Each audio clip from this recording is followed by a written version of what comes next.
Hello everyone, this is Riya Singh, the currency analyst for Nirmal Bang. So let's look at the current development with respect to the dollar and rupee. Now, United States is expected to double its fiscal measures in the coming days by also on the Federal Reserve also backing off the same and continuing its aggressive monetary policy easing, thus resulting onto the rising risk cloud on dollar of losing the confidence in the greenback. The mounting US government debt is another issue that needs to be tackled right now on the US front. Furthermore, US Congress is again considering a fresh round of relief to support the US economy, which will cost US around 1 trillion US dollars on top of the 2 trillion package already announced in the year. So this will further on add on to the pressure on the government debt overall. Also, if you look at the other side, the companies have become highly vulnerable globally, and though U.S. Federal Reserve have aggressively started off with the easing measures and have added on, various policies to curb the economic fallout, but it will still create an environment where company would have to adopt to a new norms of guidelines arising due to the pandemic.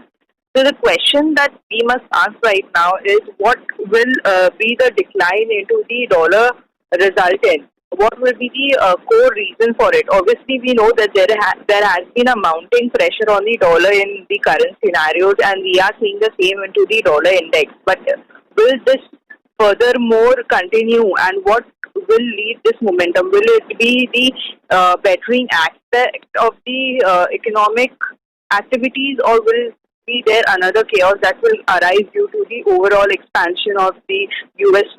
Fiscal deficit and the government debt overall? So we are definitely looking for a decline into the dollar in the coming days of around 30%. It might even break 93.50 into the coming days. Also, if you look at the federal statement that came in yesterday after the Fed meet, the Federal Reserve have led their interest rate near zero and have pledged to keep the support to the U.S. economy as the pandemic has continued to depress the economic growth and sideline millions of workers. The path of the economy will depend significantly on the course of the virus, which virus the statement that came forth from the central bank. They are very much monitoring the public health crisis and have stated that it will definitely weigh on the economic activity, employment, and inflation in the near term.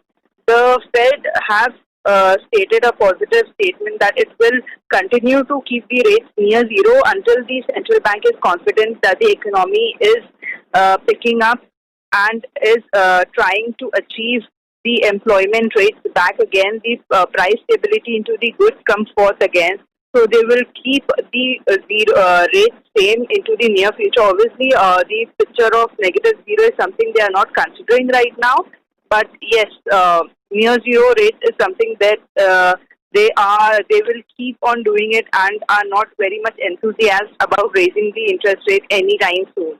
The other factor that we were all looking forward was what will be the momentum of the fiscal measures, how the lending guidelines will come in. So in related to that, yes, they have rolled out another 9 emergency lending programs which are meant to keep the credits flowing to the business and state and the local governments. The purchasing of government-backed bonds to keep the markets function normally is another initiative that they have picked up. The Fed has already been on the track and have been aggressively expanding their balance sheet with the buying of bonds, even the junk bonds of the corporates, the government bonds, in order to provide as much as liquidity to get all the economic function normal and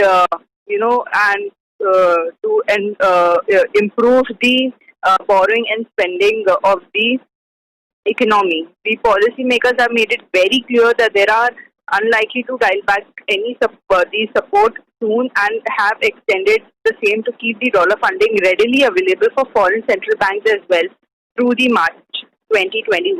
So that was the update on the Fed statement that came in yesterday.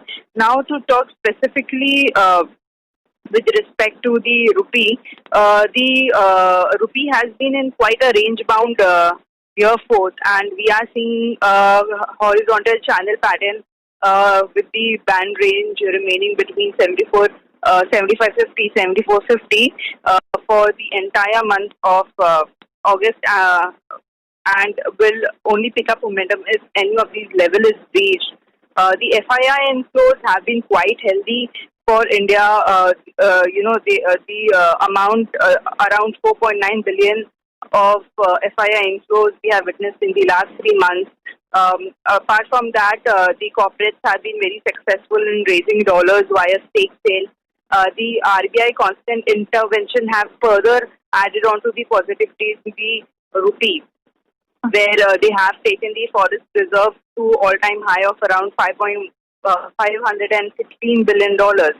So all these positive news have been helping rupee to curb into a narrow range, apart from the falling out of the economic activity and other such perspective, and India, the pandemic numbers constantly rising in India.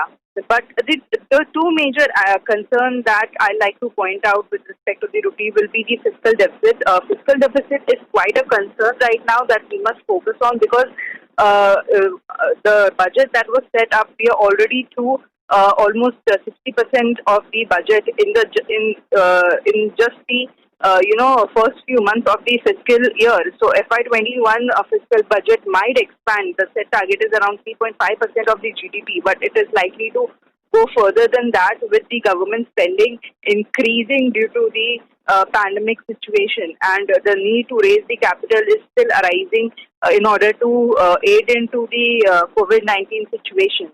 The another concern that India is poised right now is with respect to the trade surplus that the numbers that came in with respect to the trade surplus. In the first 18 years, we are witnessing a trade surplus of around $790 million. So this is with respect to the falling import and the almost blocked or no cross-border trading happening. So this is a very major concern right now that we must address. So although with the weaker than expected growth, the fund flows have been constant. They are attracting the primary and secondary market. The reason why we are seeing such a buzz into the domestic front, as well as rupee remaining into a consolidation phase.